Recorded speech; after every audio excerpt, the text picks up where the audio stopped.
Hey, what's going on, guys? The Horror Man back with a controversial view of Looking for Mr. Goodbar.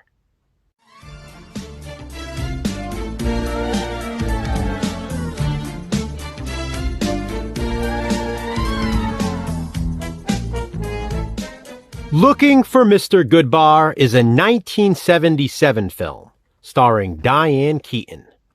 And this is another big one, guys. This here is my original Paramount Home Video VHS release. But on one of the re-release tapes, it says, the controversial classic, on the bottom of the box. There is no denying the controversy behind Looking for Mr. Goodbar. And let's start with the fact that this is a tape, because this movie is lost on VHS. It was also on Laserdisc and CED, but it's never been officially released on DVD or Blu-ray. Chances are, at this rate, it may never be in its original form anyway. For one thing, music licensing is holding it up. But that's not the only reason why this classic hasn't gotten the deluxe edition it deserves. Before I dive deeper into that, though, here's my fun history with the film. For years, and I mean years, I have seen people requesting this film from Vinegar Syndrome, Arrow, Scream Factory, Synapse, you name it. Anytime one of those companies even hints at a new mystery horror release, so many people comment they hope it's Looking for Mr. Goodbar. So, when I surprisingly came across this tape at a thrift store last year, I was extremely excited to add it to my collection. I had never seen the movie in its entirety, and was pretty curious based on all the hype. Why were so many people requesting this movie for so long? I dug a little deeper, avoiding spoilers of course, and found that fans of this film claimed the ending was one of the greatest in cinema history. That made me even more intrigued to check it out. Specific comments were, the ending is the most disturbing they've ever seen. It's the one ending that stuck with them more than anything else. The ending of Looking for Mr. Goodbar is the most horrifying ending of any horror film ever made. So, like I said, super intrigued. But, as I'm sure you know, what often comes with grand exclamations like that is disappointment. And that's exactly why I put off watching Looking for Mr. Goodbar until recently. Knowing as much as I did about it, without any specific spoilers, plus, you know, that VHS release that says the controversial classic on the cover, I knew Looking for Mr. Goodbar would be a perfect movie for controversial view. Needless to say, I was pumped for Jason and I to get to this one. Admittedly, I'm usually one of those people who tends to be underwhelmed when movies are overhyped. After all this time, I was really hoping that wouldn't be the case with Looking for Mr. Goodbar. Guys, let me tell you, after watching it, that was the furthest thing from the truth. This is maybe, upon first watch, and I'm not exaggerating, one of the greatest films I've ever seen. Only about halfway through, Jason told me it might be in his top 20 of all time. By the end, we both agreed it's most likely in our top 10. You can say we're overrating it all you want.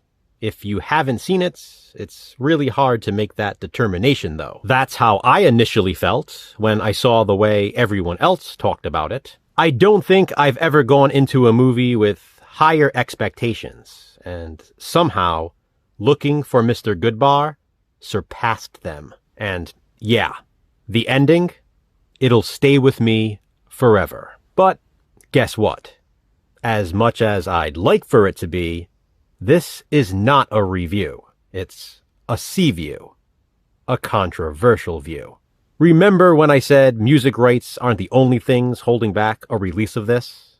Well, here's the rest of it. Another reason is purely and simply the subject matter. A true product of the late 70s, Looking for Mr. Goodbar captures the barfly atmosphere. Based on a true story, Diane Keaton plays Teresa Dunn, who goes by Terry. By day, she's a dedicated, compassionate teacher of deaf students.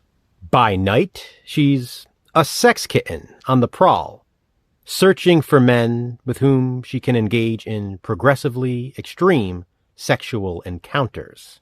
Talk about a tour de force performance from Diane Keaton. It's a shame she wasn't nominated for the Oscar. Looking for Mr. Goodbar did receive 2 nominations, though. One for Best Supporting Actress and one for Best Cinematography. Richard Gere appears in one of his earliest roles, and I think he's fantastic. In fact, I think it might be one of his best performances ever. Tuesday Weld plays Terry's sister Catherine, and she was the one nominated for the Academy Award. William Atherton plays one of the most important men in Terry's life. It's also worth mentioning that Looking for Mr. Goodbar featured the theatrical debut of LeVar Burton, who went on, of course, to host Reading Rainbow. And then there's a young Tom Berenger, in a way we've never seen him before. The same can be said about Diane Keaton, and believe me when I say, we see a lot of her in this. I know she's no stranger to nude scenes, but my God. It's fitting, though, and realistic. It gives Looking for Mr. Goodbar that authenticity. But again, I digress. This is not a review. My point is, the subject matter alone is highly controversial. Diane Keaton's contract explicitly prohibited the manufacture of any sexually suggestive stills from the film's print. When the movie originally played in theaters, many moviegoers were left shocked by the final scene and literally left speechless. There is another controversy regarding a performer in the film, but I don't want to even hint at spoilers, so I'll leave that one out. I can almost guarantee at some point Jason and I will be revisiting this movie for something else. Now that I've finally seen Looking for Mr. Goodbar, I'm right there with everyone else hoping it gets a Blu-ray release at some point. But for now, I'm incredibly happy to own this VHS tape. And just because it's worth repeating, I will never, ever, ever forget the ending. Looking for Mr. Goodbar, I don't think could ever be made today. And there's a big reason why, which, again, I won't spoil. This is a film that needs to be experienced, and it's best going into it knowing as little as possible. Please, whatever you do, do not spoil it for yourself. If you have a chance to see it, I give it the ultimate recommendation. But if not, that's fine. Jason and I watched it, so you don't have to. This is just my controversial view. Please be sure to check out Jason's as well to hear his thoughts on Looking for Mr. Goodbar. Have you already seen it? If so, what do you think of it? Comment below and let me know. Which controversial movie will we view next? Check back soon to find out. Until then, remember, physical media matters. Thanks for watching, guys. Hit that thumbs up and be kind. Subscribe.